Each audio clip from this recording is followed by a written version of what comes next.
पे जब उसका बल्ला ही किसी ओपनर की तरह नहीं आता तो उसके अंदर बल्ला डालता कौन है?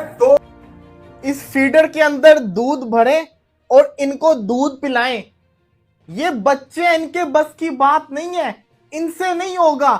यहां पे सर पीटने को दिल कर रहा है, दिमाग फटकर बाहर आने की कोशिश कर रहा है, दिल कर रहा है कि अपने आप को इतना मारूं, इतना मारूं, इतना मारूं कि मैं बिल्कुल फारिग किस्म की इसने जो प्लानिंग बना के रखी हुई है।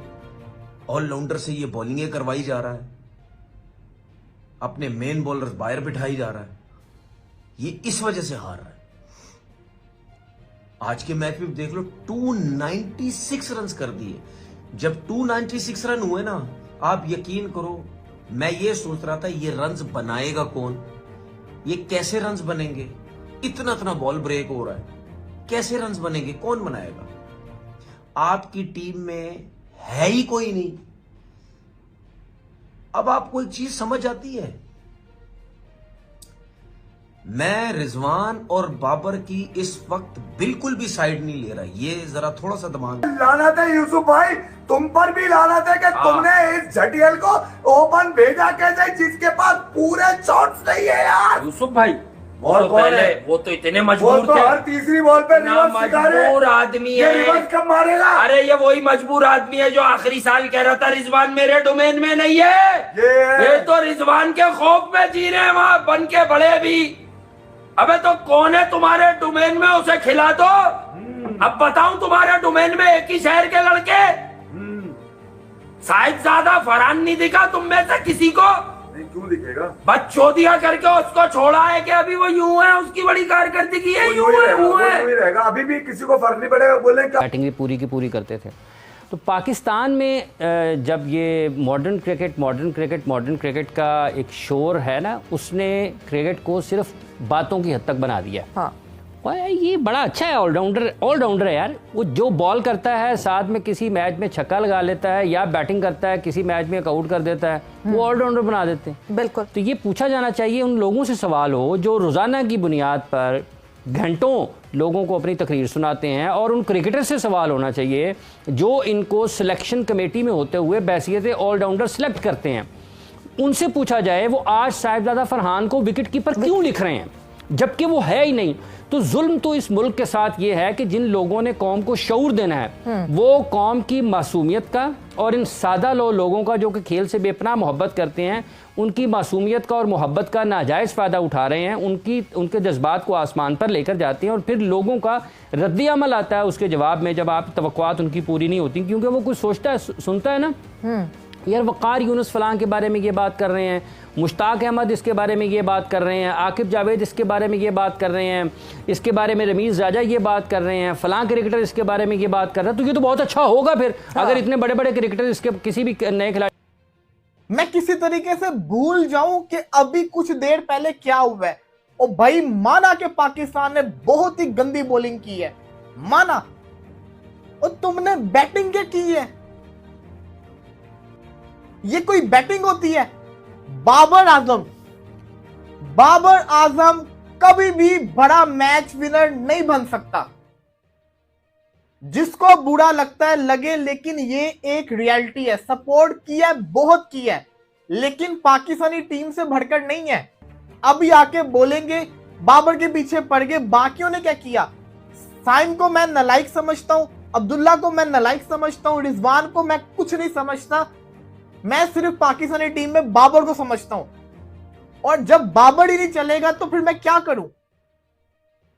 देखो बात बताऊं क्या है, बात यह है कि साउथ अफ्रीका के अगेंस्ट चैंपियंस ट्रॉफी से पहले ट्राई सीरीज वाले मैच के अंदर तब भी पाकिस्तान के ऐसे ही 3 आउट हुए थे या 2 आउट हुए थे। रिजवान और आगा ने आके संभाला था ना, पाकिस्तान को कहां से मैच जितवा के दिया था, याद है ना? वर्ल्ड कप के अंदर श्रीलंका के अगेंस्ट जब हमें 348 चेस करना था, इंतहा की गंदी हमने बॉलिंग की थी। रिजवान और अब्दुल्ला शफीक ने वहां से पाकिस्तान को मैच जितवाया था ना, तो आज भी 3 आउट हो गए थे, 3 डक हो गए हुए थे। अगर बाबर चाहता, बाबर के पास पूरे आपके जिसको कहते हैं ना कैरियर के अंदर इतनी अपॉर्चुनिटीज आई हैं, लेकिन इस इंसान ने कभी उसको यूटिलाइज नहीं किया। और उस टीम के अगेंस्ट जो कि आईसीसी रैंकिंग के अंदर 10वें से 9वें नंबर के ऊपर आई है, जिस टीम को 34 साल से हम हराते हुए आ रहे थे, 34 साल के बाद जाके आज उन्होंने हमें सीरीज हरा दी है। 34 साल के बाद उन्होंने हमें हरा दी है। इससे भर के बदनामी क्या हो सकती है? बाबर आजम खड़ा रहता सलमान अली आगा के सामने के चक्कर में इनसे ऊपर वाले 94 भी नहीं हुए और ये 92 रन बना के पूरी टीम हमारी जिल्लत अमेज शिकस्त का हार अपने गले में डाले हुए अब अपने मुल्क वापस आ जाएंगे।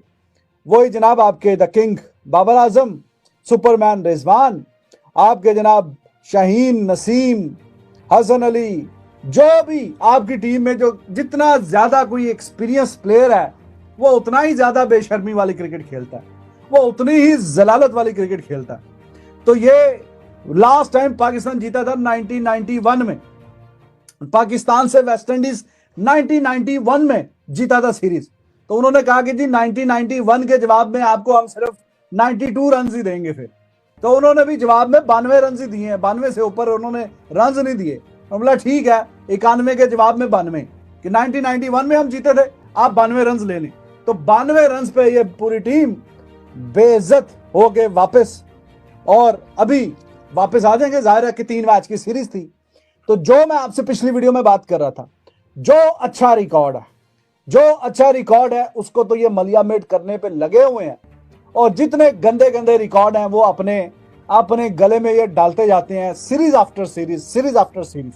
तो अभी 92 पे 100 पे के बारे में ये बात करते हैं तो लोगों की तवक्कुआत बनती हैं उस खिलाड़ी से, लेकिन जब वो अमली तौर पर खेल के मैदान में नजर आता है तो उसकी कारकर्दगी वो नहीं होती जो उसके बारे में बयान किया जाता है। इसलिए ये कोई ऑलराउंडर नहीं है, जैसे अभी सनाउल्लाह ने कहा। ये हम इसको मुतअद्दिद बार इस हवाले से गुफ्तगू कर चुके हैं, लेकिन उठाएं ना किसी क्रिकेटर से पूछें जो सिलेक्शन कमेटी में है, वो क्यों नहीं कहते ये, उनको क्या मुसीबत है। मतलब मोहम्मद नवाज को जैसे अभी इन्होंने जिक्र किया है, उनको दूसरे ऑप्शंस नहीं दिखते इस वजह से नहीं कहते, या तो मतलब झूठ ना बोले ना, गलत बयानी क्यों करते हैं। ऑप्शंस ना, उनका काम ऑप्शंस पैदा करना है, उनका काम ये नहीं है कि एक आप मतलब बहुत सख्त अल्फाज हो जाते हैं कि एक शख्स वो है ही नहीं, एक शख्स वो काम करता ही नहीं है, आप जबरदस्ती उसके ऊपर कोई और टोपी पहना के उसको आप ये समझेंगे कि वो वैसा हो जाएगा, नहीं हो सकता ऐसे। उनका काम ऑप्शंस पैदा करना है, नए खिलाड़ियों को सामने लाने के जराये को बढ़ाना है, उनकी सलाहियतों को निखारने को पैदा करना है। ये नहीं है कि जो सामने आ गया है। अब ये डिवॉल्ट ब्रेविस है जी, आज उसने मेरा ख्याल 40-42 गेंदों पर 100 रन कर दिए हैं अगेंस्ट ऑस्ट्रेलिया। क्या इसको ग्रूमिंग की जरूरत नहीं है? क्या ये मेंटली टफ होने की जरूरत नहीं है? वो भी तो उतना ही नया है ना जितने हमारे नए हैं, ठीक है। इसलिए बुनियादी वेस्ट इंडीज और Pakistan green team cricket team ने पाकिस्तान को तीसरे और आखिरी वनडे में 202 रन के बड़े अंतर से मात दी और 3 मैचों की वनडे सीरीज को 2-1 से अपने नाम करने में कामयाब रही। ये वेस्ट इंडीज़ की तरफ से 34वें वर्ष में पाकिस्तान को हराया गया है। अब तक 34 वर्ष के सूखे को वेस्ट इंडीज़ टीम ने पाकिस्तान को बहुत बुरी तरह हराकर अपना बदला पूरा किया। इसी जीत के साथ ही वेस्ट इंडीज़ टीम ने अपने इतिहास रच डाला है। शाहीन होप की कप्तानी में वाली वेस्ट इंडीज 34 साल के बाद पाकिस्तान को कोई वनडे सीरीज अपने नाम की है। आखिरी बार वेस्ट इंडीज पाकिस्तान के खिलाफ वनडे मैच 1991 में जीती थी। टीम इस ऐतिहासिक जीत में कप्तान शाहीन होप, जर्डन सील और अहम योगदान रहा। दोनों ने बहुत अच्छी बल्लेबाजी भी की। दरअसल 12 अगस्त को त्रिनाद के ब्रायन लारा स्टेडियम में खेले गए पाकिस्तान बनाम वेस्ट इंडीज के तीसरे वनडे मैच में वेस्ट इंडीज ने पाकिस्तान ने टॉस जीतकर पहले गेंदबाजी करने का फैसला किया था, जो कि उनके लिए सही साबित नहीं हुआ। पहले बैटिंग करते हुए विंडीज टीम की शुरुआत से खराब ओपनर ब्रायन लुइस ने 2 ओवर महज 5 रन बनाकर चलते बने। एडविस लुइस ने 54 गेंदों का सामना किया और 37 रनों की पारी खेली। किसी बल्ले से 17 रन फिर आए। मैदान पर आए कप्तान शाई होप के नाम का तूफान, जिन्होंने 94 गेंदों का सामना करते हुए 10 चौके और 5 छक्कों की नाबाद 120 रन की पारी खेली। उनका स्ट्राइक रेट 127 का रहा। उनके अलावा रोस्टन चेज ने 36 रन बना सके और नसीम शाह ने उन्हें अपने जाल में फंसाया। जस्टिन ग्रीव्स के बल्ले से 24 गेंदों में नाबाद 43 रन निकले। इसी तरह विंडीज टीम की तरफ से पहले बैटिंग करते हुए निर्धारित 50 ओवर में 6 विकेट के नुकसान पर 294 रन